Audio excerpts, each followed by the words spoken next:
खुशबू यादव अवधि गीत के चैनल पे आप सभी का स्वागत है।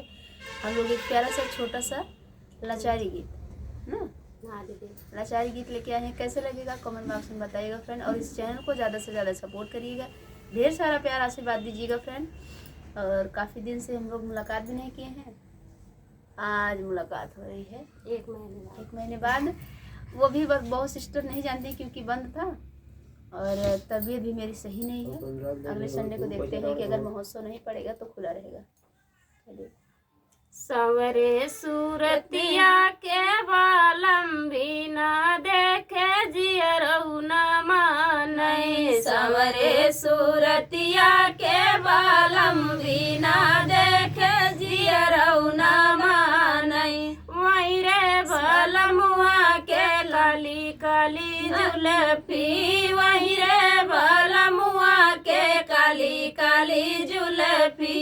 बंगलऊ गजब जान मारे बिना देखे जियरऊ न मानई। बंगलऊ गजब जान मारे बिना देखे जियरऊ न मानई। सवरे सूरतिया के बालम बिना देखे जियरऊ न मानई। सवरे सूरतिया के बालम बिना देखे जियरऊ न मानई।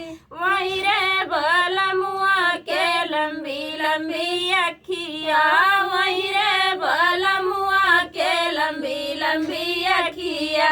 कजरऊ गजब जान मारे बिना देखे जियरऊ न मानई। कजरऊ गजब जान मारे बिना देखे जियरऊ न मानई। सवरे सूरतिया के बालम बिना देखे जियरऊ न मानई। सवरे सूरतिया के बालम बिना देखे जियरऊ न मानई। वही रे बलमुआ के लंबी लंबी अंगूरी, वही रे बलमुआ के लंबी लंबी अंगूरी।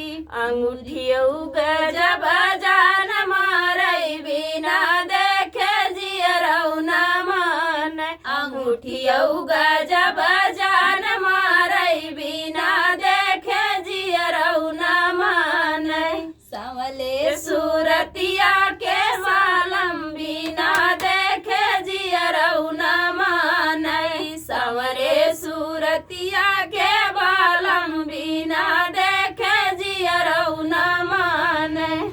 तो फ्रेंड गीत कैसा लगा कमेंट बॉक्स बताना। फिर मिलते किसी नए गाने के साथ, तब तक के लिए बाय बाय दोस्तों। और आप लोग से रिक्वेस्ट है कि दीदी के चैनल को ज़्यादा से ज़्यादा सपोर्ट करिए और ढेर सारा प्यार आशीर्वाद दीजिए।